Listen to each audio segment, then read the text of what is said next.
হাজি যায়নি, কোন আউলিয়া আল্লাহর দরবারে যায়, কোন পীর মাশাইখের দরবারে যায়, কোন হুজুরের দরবারেতে যায়, যে আরজ করতে থাকি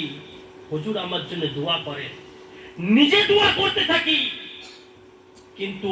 আমাদের দোয়া কবুল হতে নজর আসে না। তো যখন আমাদের দোয়া কবুল হচ্ছে না,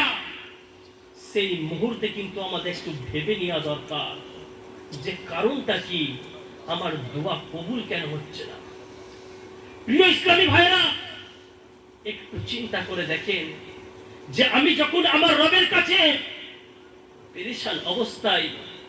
রবকে জানাতে থাকি, ইয়া রব্বি, হে আমার আল্লাহ, আমার উপরে পেরেশান নেমে এসেছে, আমার ঘর আমি চালাতে পারছি না, সংসার আমি চালাতে পারছি না,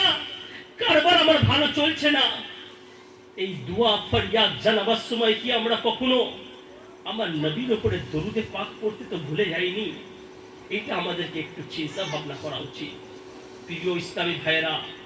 তাই এখন থেকে আপনি দাওয়াতে ইসলামের ইজতেমায়ে পাকে এসেছেন,